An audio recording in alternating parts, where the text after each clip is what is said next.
Hola, ¿cómo están? Empezamos un capítulo más del programa Implacable por las pantallas de C9N, como todos los domingos de 20 a 21 horas. Hoy nos visita el licenciado Iván Ojeda Aguilera. Él es, y para decir con propiedad, voy a leer, director nacional del Instituto Nacional de Estadística, INE. Le saludamos. Director, gracias por tu presencia. Hola Rodolfo, un gusto estar en este programa y un saludo especial a la audiencia también. Iván Mauricio Ojeda Aguilera nació en Asunción el 16 de julio de 1975. Realizó sus estudios primarios en la Escuela República Dominicana y secundarios en el Colegio Apostólico San José de Asunción. Licenciado en Administración de Empresas por la Universidad Nacional de Asunción y especialista en Gobernabilidad, Gerencia Política y Gestión Pública por la George Washington University de los Estados Unidos. Ejerció diversas funciones en el sector público, desde administrativas, ejecutivas y gerenciales, como también fue jefe de gabinete, miembro del Consejo de Entes Reguladores, auditor de instituciones públicas y ordenador de gastos como máximo responsable en otras instituciones. Fue presidente y director ejecutivo de Cañas Paraguayas S.A.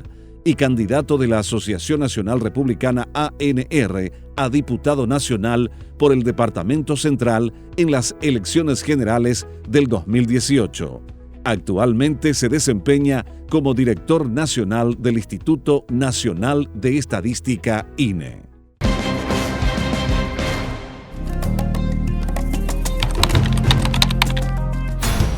¿Cómo estamos, director? Realmente te venimos siguiendo hace un tiempo importante. Estás en el cargo desde el año 2018, ¿verdad? Es así mismo, asumimos el cargo en el 2018, gracias también a la confianza del Poder Ejecutivo. Y a partir de ahí hemos tomado la decisión de jerarquizar la estadística y de llevar a un nivel superior la estadística oficial del Paraguay. Hoy se llama institución. ¿Qué era antes, director? Antes era una Dirección General de Estadísticas, Encuestas y Censos. A partir de una ley promulgada en el año 2020, somos Instituto Nacional de Estadística. La ley es la 6670, que moderniza el Sistema Estadístico Nacional y crea el Instituto Nacional de Estadística. Con esto, el Paraguay se instala entre los países en la vanguardia de estadísticas oficiales porque tenemos una de las leyes o la más moderna del planeta actualmente. Interesante, director, lo que estás diciendo. El Paraguay hoy día, ¿cómo está instalado, como bien dijiste, de lo que está coordinando dentro de lo que es censo, estadísticas, con países de la región? ¿Cómo, o sea, qué preeminencia tiene el Paraguay o en qué sitio nos encontramos? El Paraguay creció mucho en posicionamiento internacional. Hoy somos parte, por ejemplo, de la Junta Directiva de París 21. ¿Hace cuánto eso, director? Ya hace 3 años.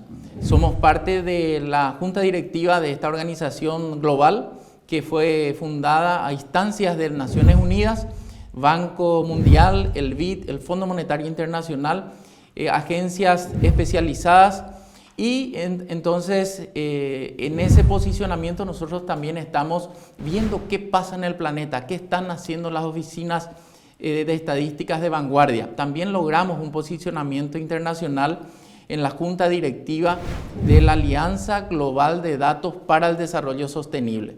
Esta es una instancia también fundada a partir de Naciones Unidas para ayudar a los países a mejorar sus estadísticas oficiales. Y por supuesto, somos parte también de la Conferencia de Estadística de las Américas. Y para que la gente sepa, en el sistema de Naciones Unidas, así como hay una asamblea de países donde participan los presidentes de la República y sus representantes, también hay una asamblea mundial de oficinas nacionales de estadística. Entonces, en el mundo, las estadísticas son consideradas como parte fundamental de la gestión pública y por supuesto de la gestión privada también.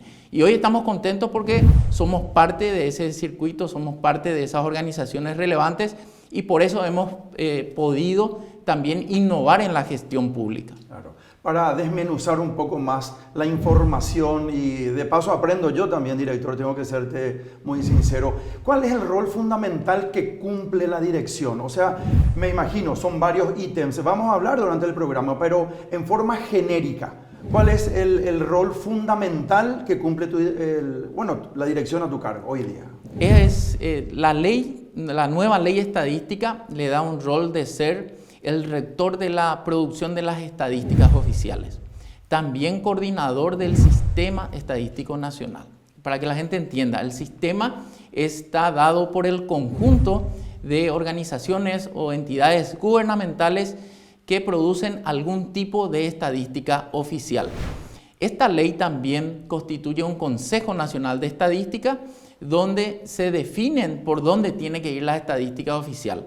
Es también una ley de vanguardia que incluye principios básicos de estadística, también un marco conceptual, y es una de las pocas leyes en el planeta que nos permite el manejo o facilita el manejo de datos electrónicos. ¿Cuál es la herramienta que tiene la dirección? ¿Cuál es la tecnología que maneja la dirección? El Instituto Nacional de Estadística es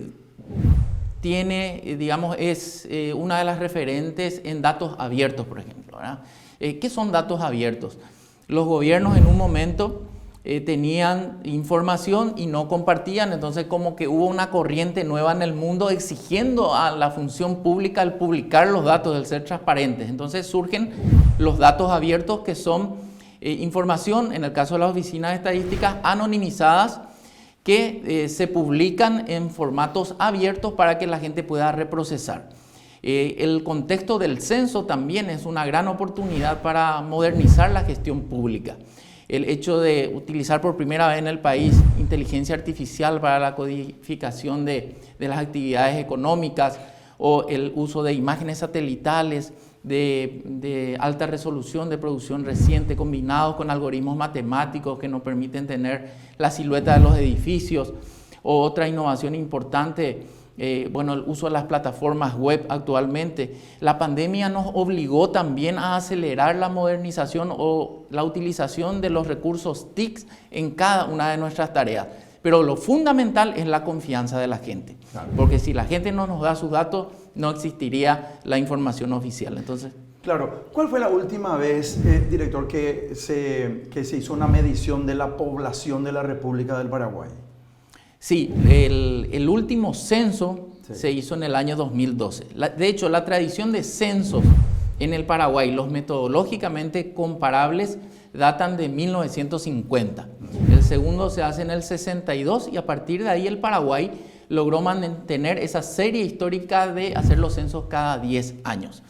Pero si hablas de población, hay una ecuación básica de población, que son el censo, o sea, los datos del censo, más nacimientos, menos defunciones, más menos migraciones. Entonces los censos, como son operativos muy costosos, los países realizan cada 10 años, y en el periodo intercensal están las encuestas que monitorean condiciones de vida también de la población. Casi con exactitud podemos tener la cantidad de población. Quizás, obviamente, que por nacimientos y defunciones que ocurren diariamente, ¿verdad?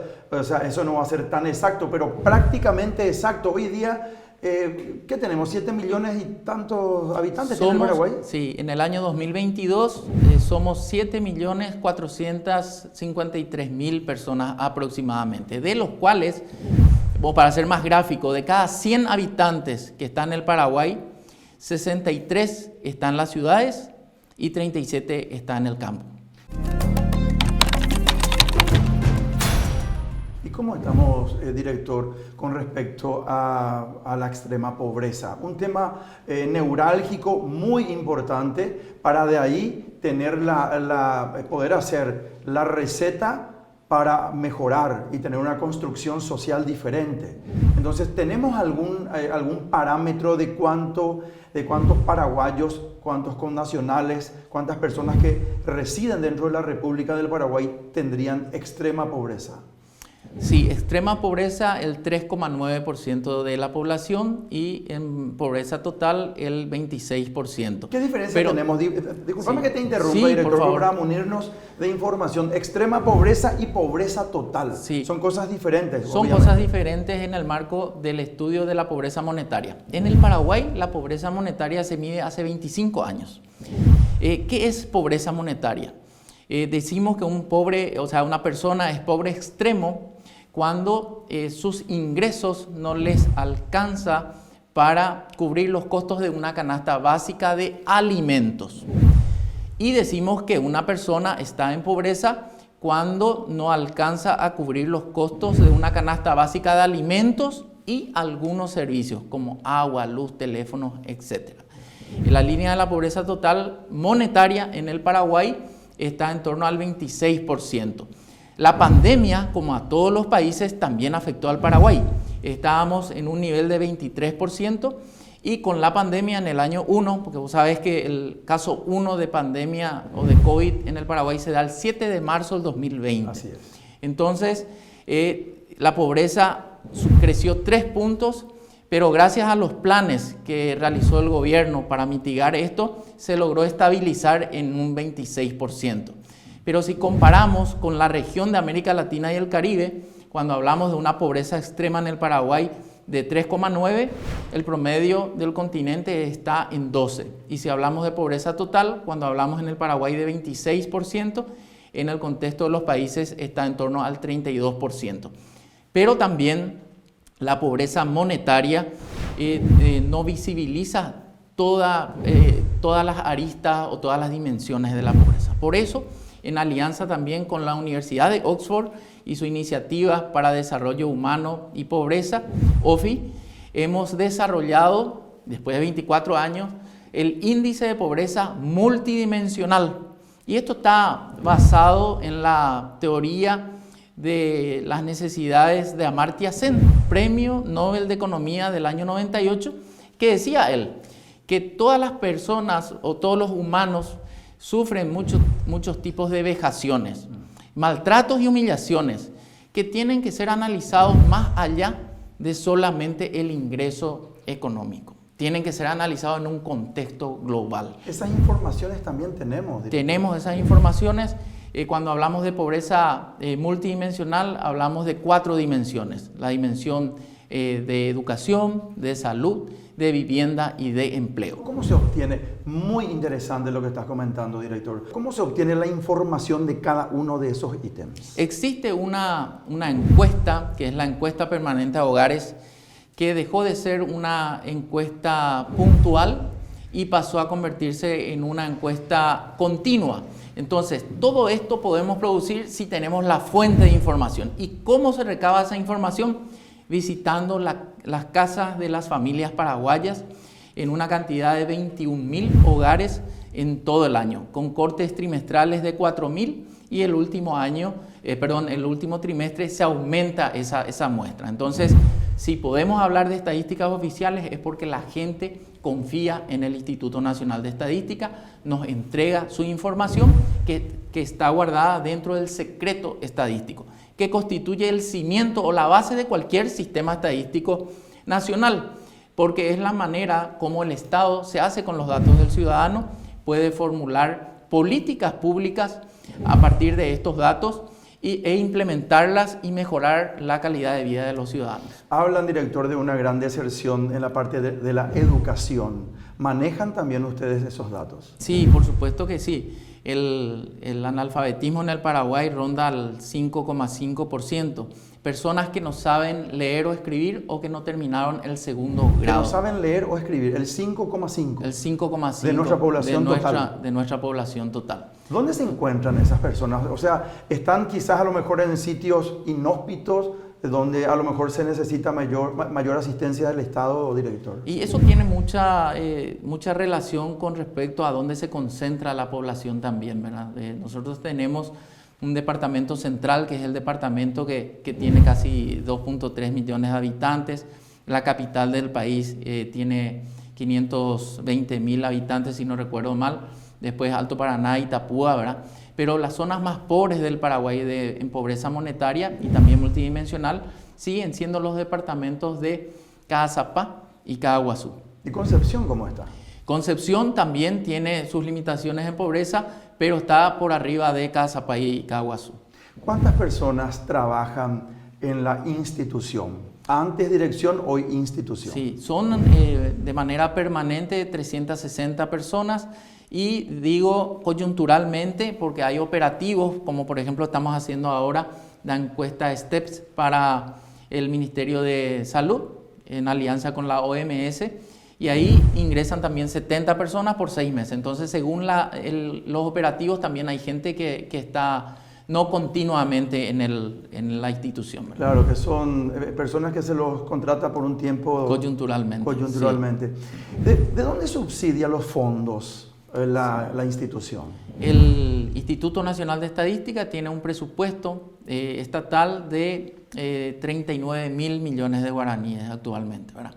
Y gracias a la cooperación internacional también podemos explorar nuevas metodologías e implementarlas. Por ejemplo, otro hito que tuvo el instituto es medir por primera vez en el Paraguay la escala de inseguridad alimentaria, que es un instrumento proporcionado por la FAO, esta Organización de Alimentación y Agricultura de las Naciones Unidas, en donde medimos la inseguridad alimentaria, que consiste en decir que cuántas personas, cuántas familias en el país sufrieron la incertidumbre de no contar con la cantidad y calidad de alimentos suficientes durante el día, ¿verdad? El 25% de los hogares tiene al menos una persona que tiene, digamos, inseguridad alimentaria moderada, y el 5% de los hogares tiene inseguridad alimentaria grave.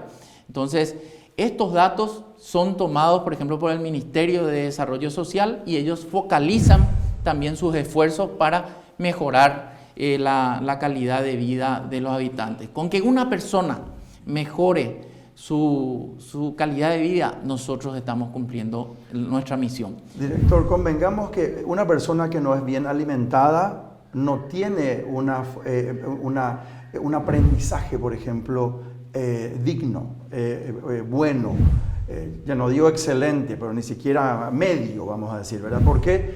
Porque si el cuerpo no está bien alimentado, la mente no funciona bien, la atención no funciona bien. Y es tan importante eso, director, esto que estás comentando. Me imagino que me estás hablando que con el Ministerio de Desarrollo Social tienen una sinergia, o sea, trabajan en conjunto. ¿Con qué otros entes o ministerios trabaja la institución? También en este marco de la nueva ley hemos innovado incluyendo comités consultivos según la temática. Una de las más relevantes es el Comité de Pobreza Ampliado, donde participan 13 instituciones públicas, generadoras e implementadoras de políticas públicas.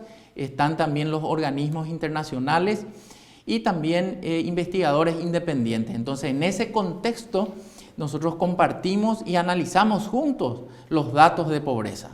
Y así, al ser coordinador del Sistema Estadístico Nacional, tenemos un relacionamiento muy permanente y muy fructífero con cada una de las instituciones públicas según la temática, pero también con organizaciones de la sociedad civil y con investigadores independientes.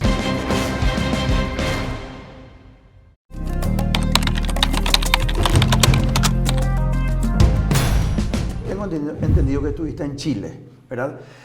Donde podemos tomar a lo mejor como un espejo para mejorar también nosotros y tener el ejemplo de lo bien realizado para que podamos poner en coordinación también nosotros, director.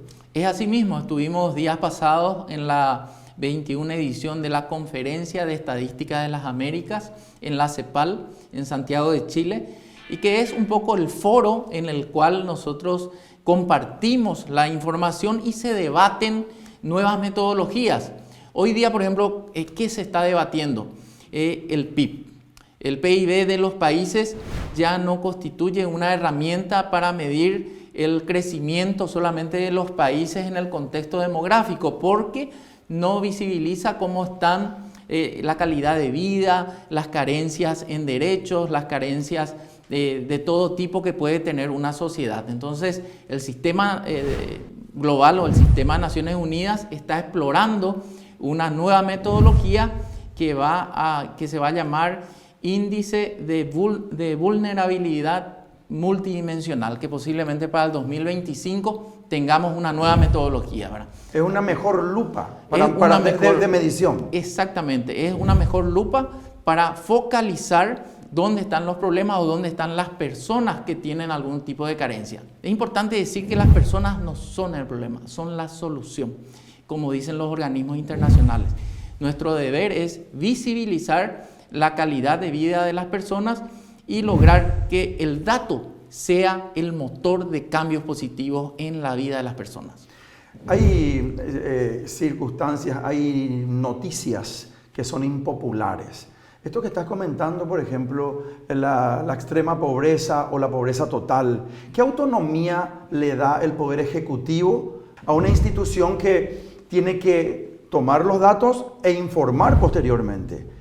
Aunque sea una noticia que signifique impopular para el Poder Ejecutivo, ¿la institución tiene autonomía, director?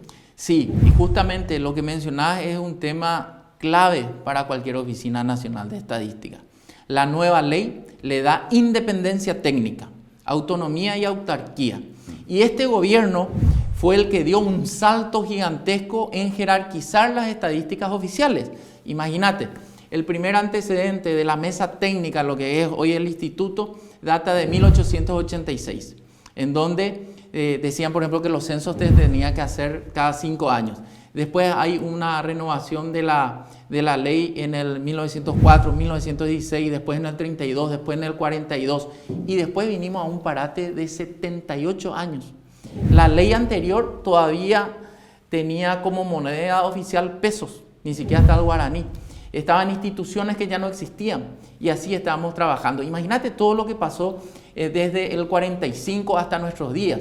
Se fundan las Naciones Unidas, Paraguay incluido entre ellos, entre los 51 países. Empieza la primera ola estadística, que son las estadísticas, digamos, económicas. ¿Por qué? Porque las Naciones Unidas se funda con 2 finalidades esenciales: trabajar para la paz en el planeta y trabajar para el desarrollo. Entonces, la primera ola, en los 50, las estadísticas económicas. En la década de los 70, una segunda ola de estadísticas, que son las estadísticas sociales. Y en la década del 2000, cuando arranca el nuevo siglo, las estadísticas medioambientales. Entonces, hablar de estadísticas no es solamente medir pobreza o medir desempleo, sino que es un poco tener el contexto total de cuáles son las condiciones de vida de la población, cómo nos llevamos con el medio ambiente y visibilizar también cuáles son las políticas públicas que son eficientes, que son, digamos, positivas y también en qué podemos mejorar. Nosotros medimos pobreza y si sacásemos el plan Tecoporá y si sacásemos adultos mayores, la pobreza se dispara en 3 puntos. Entonces, hay programas... Hay mediciones de eso. Hay mediciones de eso, hay mediciones. Y también medimos qué porcentaje del ingreso que recibe un pobre en percentil mínimo constituye ese tipo de planes. Entonces, eso también nos muestra si están bien focalizados los programas y los planes, ¿verdad? A mediano y a largo plazo, ¿cuáles son las coordinaciones que va a hacer la institución? Sí, nosotros tenemos por primera vez en la estadística oficial paraguaya, tenemos una estrategia nacional de desarrollo estadístico. ¿Qué hicimos? Seguimos la metodología internacional, le convocamos a todo el sistema estadístico, a sus representantes y le dijimos cómo nos ven a nosotros, qué podemos mejorar. Y ahora nosotros le vamos a decir cómo le vemos al sistema. Hicimos juntos un FODA, un análisis de oportunidades, amenazas, y diseñamos juntos una estrategia que tiene una proyección a 10 años. Interín, tenemos el desarrollo del plan bianual de la estrategia, el plan anual de estadísticas, y nosotros tenemos como desafío, y estamos obligados por la ley, a innovar permanentemente. Innovar en metodología, innovar en todo el uso de las TIC también. Hoy hay un mundo de oportunidades afuera y por eso es que estamos en el corto plazo coordinando el sistema, preparándonos para el gran operativo censal que va a ser el 8º Censo Nacional de Población y Viviendas y el 4º Censo Indígena también. ¿Eso va a ser en noviembre próximo? Sí, el 9 de noviembre es la propuesta que el Instituto Nacional de Estadística elevó al presidente de la República y el presidente, mensaje mediante, envió ya al Parlamento. Y esperamos que esto se apruebe lo antes posible. Es justo y necesario. Para que podamos realizar con éxito este operativo. Un operativo que sienta las bases del Paraguay del futuro.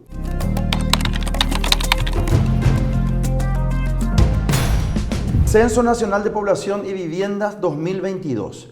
El 9 de noviembre próximo se inicia eso, ¿verdad? Sí. Eso es un hecho, director. Es un hecho. Dependemos del proyecto de ley, o sea, de la ley que nos dé como feriado, y actualmente estamos iniciando el proceso de convocatoria a censistas y supervisores. ¿De qué se trata? O sea, a ver, convocatoria a censistas. Sí. Ustedes están pidiendo que la población, en cierta forma, participe como parte del censo. Para que la gente entienda, Sí. el Censo Nacional de Población y Viviendas es el mayor operativo o la mayor movilización que puede hacer un país en tiempos de paz. Visibiliza garantías constitucionales que tienen que ver con la calidad de vida. Vamos a hacer un operativo exhaustivo, vamos a llegar a todas las viviendas, a todos los edificios de la República, con un conjunto de preguntas. Mejor dicho, con dos conjuntos de preguntas. Una que tiene que ver con población y hogar, donde vamos a preguntar materialidad de la vivienda, estructura del hogar. Vos sabés, Rodolfo, que el 10% de los hogares son mononucleares. O sea, una sola persona vive. El 46% tiene un hogar completo, o sea, papá, mamá, hijos, y extendido un 29%. Eso vamos a ver cómo se comportó en los últimos 10 años. También vamos a preguntar datos en un conjunto de datos de población. Vamos a preguntar edad, sexo, educación. Vamos a preguntar si tiene cédula de identidad. Vamos a saber su nivel educativo.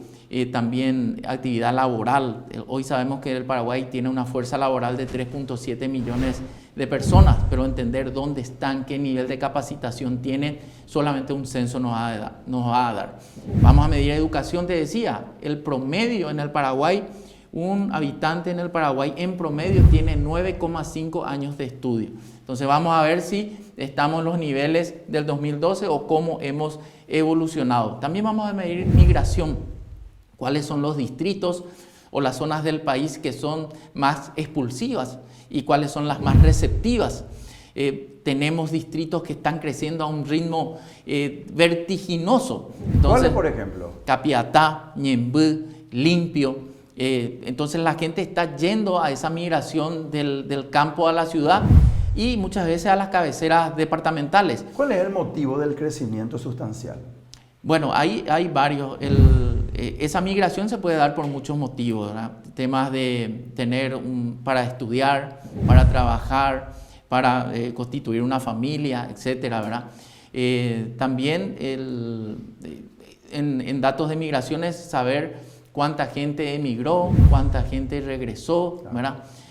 Cómo estamos en el contexto también después del COVID. Es la única herramienta que nos va a permitir mostrar qué tanto nos golpeó la pandemia del COVID-19. Qué importante, de nuevo, director, insisto, estuve viendo, siguiendo las redes, las páginas de ustedes, y realmente nuestro equipo de producción de Vamos por Más se interesó en demasía en invitarte al programa Implacable, porque es un punto neurálgico, director, un punto neurálgico, y es una necesidad imperiosa, ¿verdad? Que el Paraguay tenga los estándares, que tenga la información precisa y necesaria para de ahí en adelante saber dónde estamos parados, qué falencia tenemos, qué tenemos que mejorar, cómo, cuándo, dónde y por qué. ¿Quién te brinda esa información? Esto que se llama el censo que va a ocurrir en noviembre próximo. Entonces, hay un punto, director, que me gustaría mucho preguntarte, porque creo que es la segunda vez que estás diciendo el tema de la pandemia, porque es un tema obligado a hablar a nivel mundial, y estamos, bueno, en el Paraguay, que no fue la excepción del tema de la pandemia. ¿Castigó mucho la salud mental ¿podemos tener nosotros alguna información de cómo se encuentra la salud mental de nuestra población? Que es muy importante para una buena alimentación, educación y para el éxito y el progreso de la población en general. Un recurso para tener ese tipo de informaciones son encuestas especializadas. Pero lo que mencionabas me hizo recordar de una medición que hicimos en pleno desarrollo de la pandemia. Ese segundo trimestre del año 2020 fue muy duro. El gobierno tomó medidas drásticas, pero muy acertadas de confinamiento en su momento.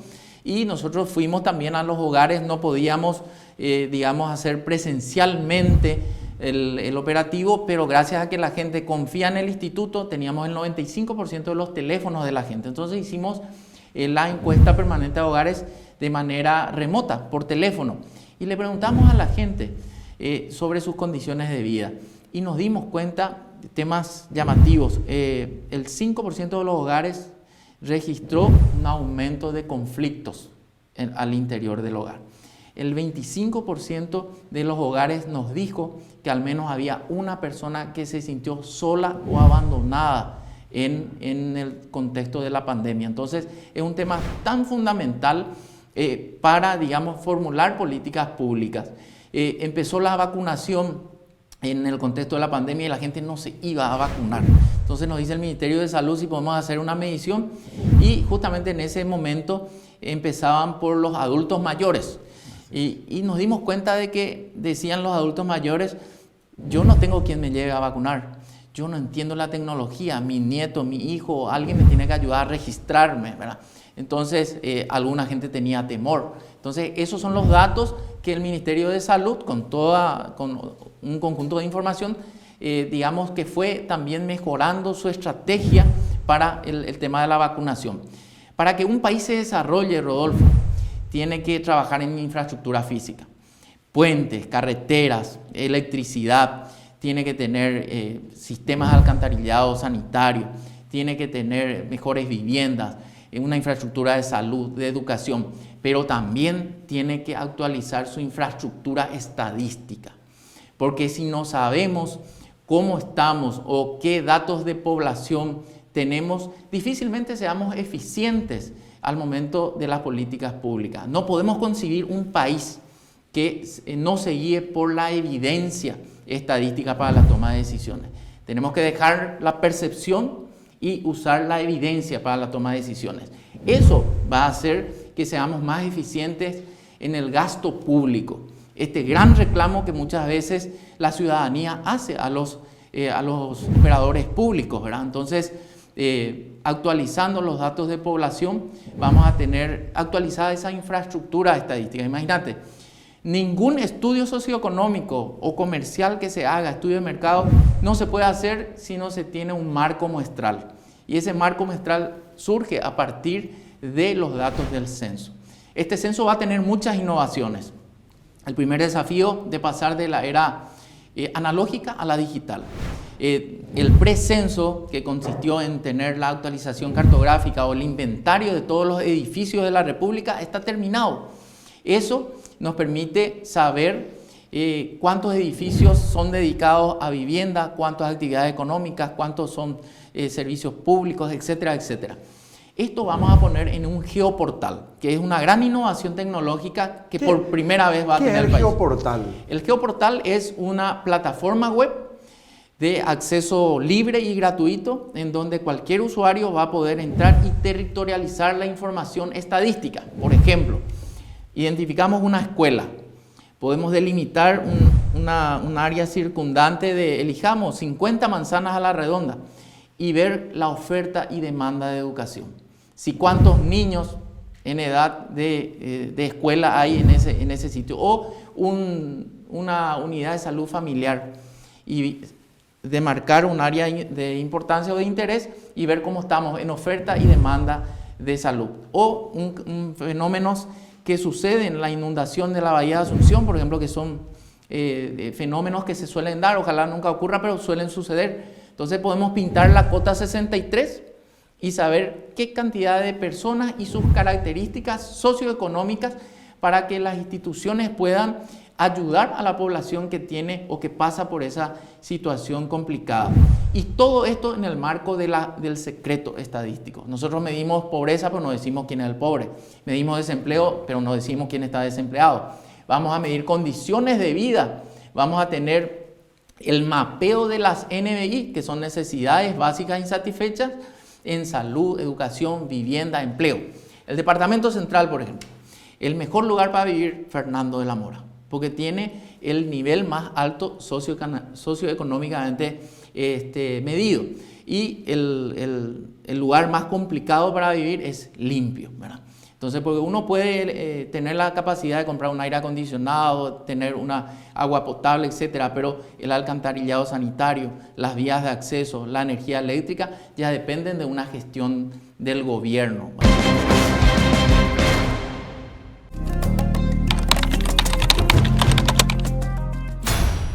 ¿Qué se hizo mejor en Fernando de la Mora que en Limpio? Y tiene, en primer lugar, las necesidades básicas insatisfechas en menor escala. Por ejemplo, carencias en salud, carencias en educación, carencias en vivienda, en empleo. La gente tiene un nivel superior. Eso no quiere decir que no tenga necesidades. Las calles, por ejemplo, siguen estando en mal estado y hay otras carencias, ¿verdad? Pero en el estudio de las necesidades básicas insatisfechas, en la comparación con todos los otros distritos, hoy Fernando de la Mora está mejor. ¿Más que la capital, más que Asunción? Asunción es tan grande también que tenemos el estudio por zonas, ¿verdad? Ustedes hacen Asunción y Departamento Central. Todo el país se va a hacer. No, correcto. Pero cuando vos me hablas de Fernando de la Mora y Limpio, estás hablando del Departamento Central. Sí. Estoy hablando del Departamento Central, ¿verdad? Entonces, eso, por ejemplo, va a ser un mapeo demasiado relevante porque vamos a identificar dónde están los cinturones de pobreza, que hoy creemos que sabemos dónde están, pero no sabemos qué tan pobres o cuáles son las necesidades de esa gente. Pero este es apenas el punto de partida. Tener un censo actualizado es apenas el punto de partida. Lo bueno o lo lindo, lo interesante va a venir también después. El censo es un proyecto de 5 años. Vamos a tener estudios de fecundidad. Hoy en el Paraguay nacen cerca de 145.000 bebés por año en promedio de la prepandemia. Una mujer en edad fértil durante toda su vida tiene en promedio 2,3 hijos.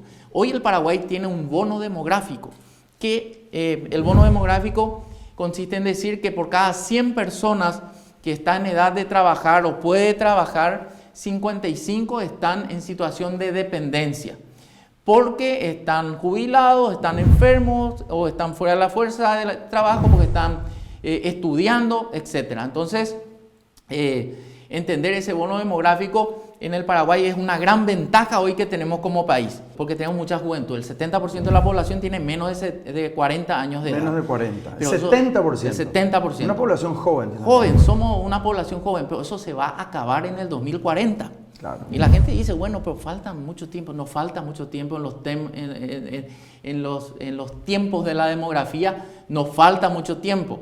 Vamos a llegar en un momento en donde los edificios en altura van a necesitar ascensores. La planificación ya se está haciendo ahora para el futuro, ¿verdad? Entonces hay que pensar en el futuro del país. Y nosotros con el censo, con el del 2022 y la serie histórica, vamos a sentar las bases del Paraguay del futuro. Este censo va a servir a este gobierno y al próximo. En 100 años se va a seguir hablando del censo 2022. Por eso invitamos a la gente que sea protagonista en este censo, que sea parte de la historia de su país, porque el censo también nos relata la evolución de la historia de un país en números. ¿Cuántos hombres y cuántas mujeres existen hoy día en la República del Paraguay? Hoy la población del Paraguay es de 7.453.000 personas, como decíamos. El 50,5% es hombre y el 49,5% es mujer. Está equiparado. Está bastante equiparado. Sí. Bastante. Porque decían, no sé, los machistas, cuidado que hay 5 mujeres por cada hombre. O sea, eso es mentira. En la proporción demográfica no, estamos empatados. Director, la gente es reacia a responder los cuestionamientos cuando uno llega a su casa y le pregunta, no sé, 8, 10, 15, 20, 30 preguntas que le hace a la familia o a una persona que vive sola. ¿Contesta o es reacia a contestar? Sí, nosotros tenemos muy medido eso y la gente nos da su información. El 95% de las viviendas que visitamos, imagínate, nos da su número de teléfono. Porque eso también tiene un sistema de control después. Eso porque hay confianza. Porque hay confianza, ¿verdad? Pero los estratos superiores son los más reacios a entregar su información. Y ahí vemos las características también de las zonas rurales. Cuando llegas, te reciben, te ofrecen cosas.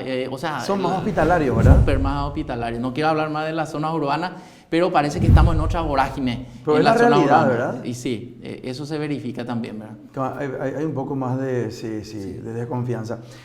¿A cuántas viviendas dijimos que se iba a llegar en este nuevo censo del 2022? En este nuevo censo planificamos llegar a 1.9 millones de viviendas.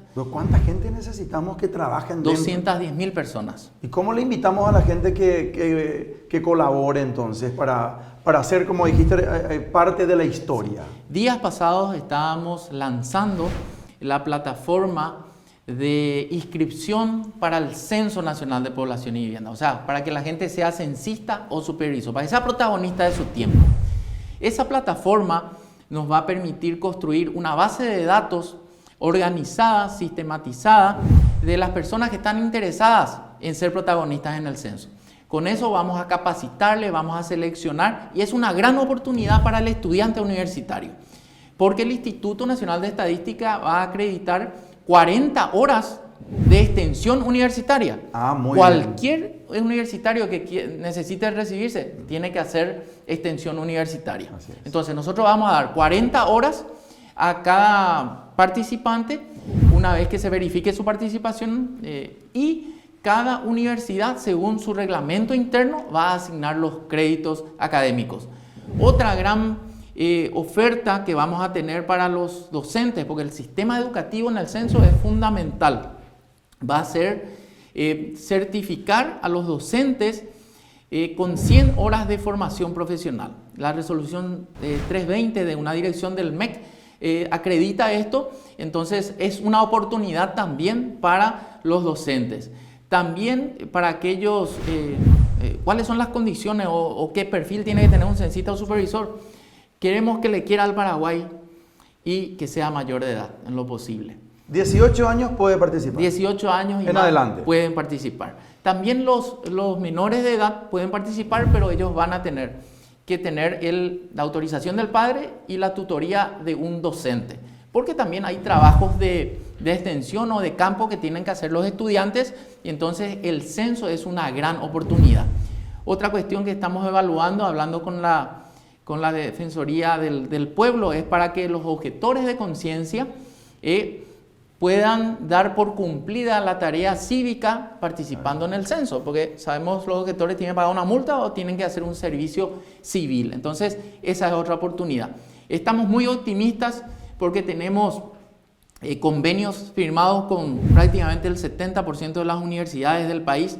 Todas las universidades se han prendido a esto. También la Iglesia Católica, que hoy tiene un cardenal, un flamante cardenal, acompaña este operativo. Estuvimos con el cardenal Alberto Martínez también, y él se interesó muchísimo en conocer la realidad de la gente, ¿verdad? Y también la pastoral juvenil de la Iglesia Católica, que son cerca de 22.000 voluntarios, también se está sumando.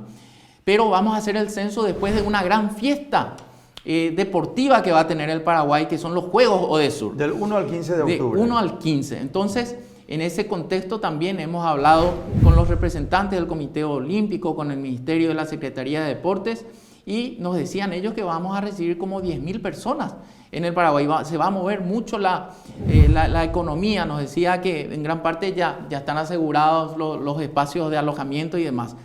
Pero estamos trabajando en una sinergia para la difusión del censo también, y ellos también están convocando a voluntarios, que eventualmente también pueden ser voluntarios censistas para el próximo censo. ¿Eso va a ser en una jornada? Va a ser en una jornada. En las zonas urbanas, Rodolfo, vamos a estar ese día 9 de noviembre, si el Parlamento aprueba, de 7 de la mañana a 5 de la tarde. Y en zonas rurales vamos a estar 2 semanas, porque hay que pedir permiso para entrar a los establecimientos, las casas están... Es otra realidad la estrategia. En las zonas urbanas va a durar 15 días. Un día en zonas urbanas. Un día. Un día. Ah. En un día, un operativo exhaustivo que vamos a llegar a todas las viviendas y también en la zona rural. No, en las zonas rurales dijiste que van a estar más tiempo. Vamos a estar más tiempo, vamos a estar hasta 2 semanas, pero nuestras pruebas pilotos nos mostraron que en 5 días ya se puede terminar la carga de 40 casas que le vamos a dar a cada censista.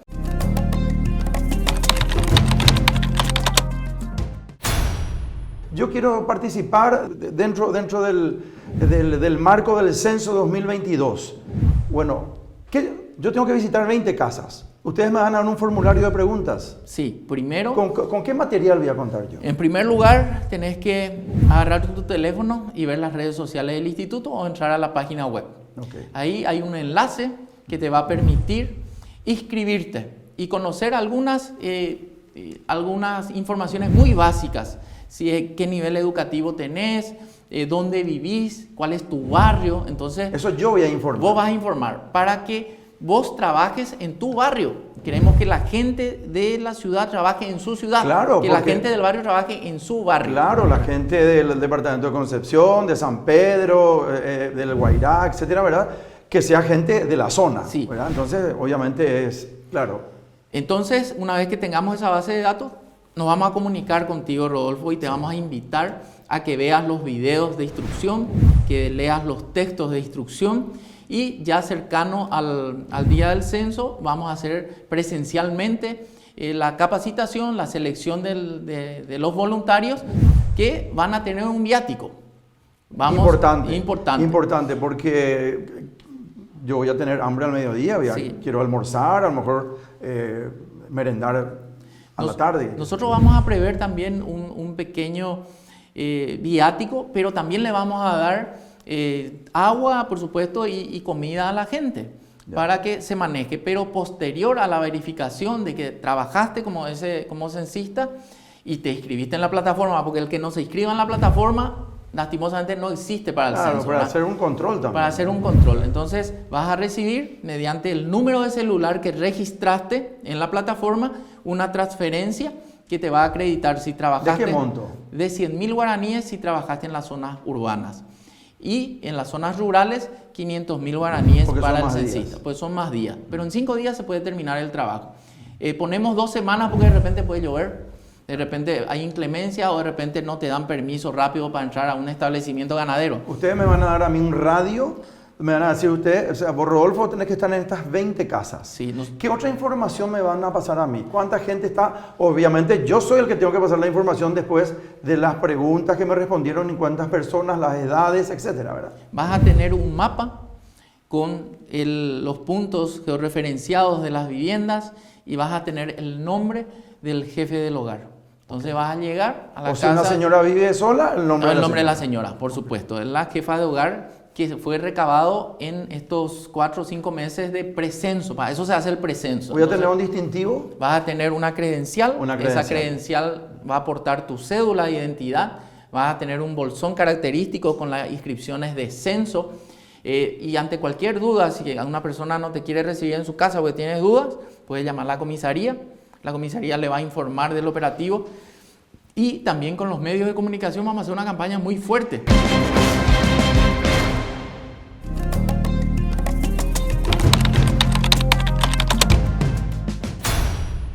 Hay mucha inseguridad, convengamos. Yo no le quiero abrir la casa, o sea, en mi casa a nadie que no conozca o que no tenga la certeza de que para qué viene. Tenemos que concientizarle también a la gente, a las familias, que ese día es día de censo y el distintivo, la credencial que va a contar cada uno de ellos para que se haga algo coordinado. Totalmente. De hecho que el decreto 3620 del Poder Ejecutivo en el año 2020 ordena la realización del censo, constituye la Comisión Nacional de Censo integrada por organismos de seguridad, de justicia y por supuesto los otros ministerios también. Entonces en ese conjunto nosotros tenemos una coordinación con los estamentos públicos para brindar la seguridad necesaria a los informantes, pero eso no obsta de que yo tome las precauciones para ver a quién recibo. En primer lugar, a ver si tiene los distintivos que vamos a promocionar, En segundo lugar, también por lo menos tiene que tener una carpeta o tiene que estar munido de algunas cosas. También vamos a informar a la gente, vamos a hacer videos instructivos en donde, ¿qué es lo que me van a preguntar? ¿Cuánto va a durar? No va a durar más de 40 minutos la entrevista. Se va a hacer a cada persona del hogar en los datos de población. Una sola persona es suficiente que responda sobre la materialidad de la vivienda y demás, ¿verdad? Por las personas menores de 5 años responde un padre o tutor, y por aquellas personas que tengan algún tipo de discapacidad que no les permita comunicarse, un tutor también va a responder por ellos, ¿verdad? Queremos que todos los paraguayos, los que habitamos la tierra guaraní, estemos en esa gran fotografía que vamos a tomar el 9 de noviembre. Sigamos con la hipótesis de que yo me he sumado como un colaborador para el censo 2022. Entonces, me pasan las preguntas, me van a... Bueno, yo me inscribo primero, con mi número de cédula, mi teléfono. Me imagino que algunas preguntas de algún cuestionario de rigor voy a llenar, me pasan un link, ahí yo me voy a poder inscribir. Me voy posteriormente, voy a tener una capacitación de parte de ustedes, y ahí convenimos, ustedes me van a entregar un mapa donde yo voy a tener que hacer el recorrido como voluntario y también las preguntas que tengo que hacer. Sí, vas a llegar ya vas a estar seleccionado, capacitado, llega el día del censo. Bien temprano te vas a acercar a un lugar donde se va a definir y ahí te van a entregar los materiales. Los materiales ya van a estar 1 o 2 semanas antes en todas las cabeceras distritales. Entonces te van a entregar los materiales que ya van a ser conocidos por vos porque ya tuviste preparación, y vas a tener en la zona urbana 10 casas que visitar. Por las pruebas pilotos, para las 2 de la tarde o el mediodía vos ya vas a terminar tu trabajo. Entonces no es tampoco hasta las 5 de la tarde. De repente hay una casa en donde una persona estaba ausente porque incumplió la ley, ¿verdad? Porque la ley dice que nos quedemos en nuestra casa, vamos a parar el país. Ese día. Vamos a parar el país, es la única manera que tengamos una cobertura alta y que todos estemos en esa fotografía. Entonces, le entrevistas a esas 10 casas, te vas nuevamente a tu supervisor, porque cada supervisor va a tener 5 censistas a su cargo, y le decís, mira, acá yo terminé mi trabajo, están mis 10 casas, y él a través de una aplicación web, una app, va a comunicar, Rodolfo González Freeman, con cédula de identidad tal, participó. Y con eso nosotros, a través de una transferencia electrónica, una vez verificada ese trabajo, vamos a retribuirte, o mejor dicho, vamos a darte un viático simbólico, ¿verdad? Porque claro. No podemos considerar como pago esto. Esto es voluntariado, pero sí vamos a prever un viático. Cuando se habla de materiales con el cual va a contar el voluntario, ¿de qué hablamos? Hablamos de una credencial donde va a aportar, o un portacédula. Hablamos también de un bolsón en donde está la inscripción del censo. En el interior de ese bolso va a tener una logística mínima para alimentarse, tomar agua. También va a tener el cuestionario o los cuestionarios según su zona. También, por supuesto, un lápiz de papel, un sacapunta, un borrador, ¿verdad? Va a tener el manual del censista nuevamente. El manual ya están en el cuestionario. ¿Están estipuladas? Están estipuladas. Y se marca un cuadrito quizás, ¿verdad? Sí, hay preguntas que se marca un cuadrito, hay otras preguntas como por ejemplo la edad, se anota el número, el nombre de las personas se anota en letra, ¿verdad? Entonces esas son las características de nuestro cuestionario. Siguiendo un poco la narrativa, entonces ese día terminaste el censo, acreditaste que estuviste, se transmitió por la app, y después ya a esperar la transferencia, ¿verdad? Que no vamos a andar con dinero por la calle. Nosotros vamos a hacer todo tipo de PTO, ¿verdad? PTO usó esa misma metodología y fue una lección aprendida también para nosotros, ¿verdad? Y otro dato importante es que vamos a lanzar también una plataforma censo transparente, para que la gente sepa no solamente cómo se está usando el dinero, sino que también esté enterado cómo está avanzando el proceso en cada uno de los departamentos. Entonces, eso también nos va a ayudar a la difusión, ¿verdad? Porque queremos que todos estén enterados de qué es lo que vamos a hacer, ¿verdad? ¿Ustedes tienen prevista alguna fecha posteriormente a la finalización del censo? 9 de noviembre estamos diciendo, ¿verdad? Y a lo mejor quizás 1 o 2 semanas va a ser en zonas rurales, ¿verdad? Posteriormente al día D, ¿después de cuánto tiempo tendríamos el resultado? Estimamos que en 7 meses vamos a tener procesadas las 70 millones de páginas que vamos a recabar. 70 millones de páginas. Sí, eso vamos a digitalizar y ahí vamos a dar los primeros datos. Y en el transcurso de los 4 siguientes años vamos a tener estudios de fecundidad, de mortalidad, de migración, el censo indígena también que se va a hacer en paralelo, ¿verdad? Datos que tengan que ver con la vivienda, el déficit habitacional, por ejemplo. Hoy sabemos que en el Paraguay existe un déficit habitacional de 1.150.000 viviendas aproximadamente, de los cuales cuantitativo es 70.000, o sea, 70.000 casas son las que faltan hoy en el país.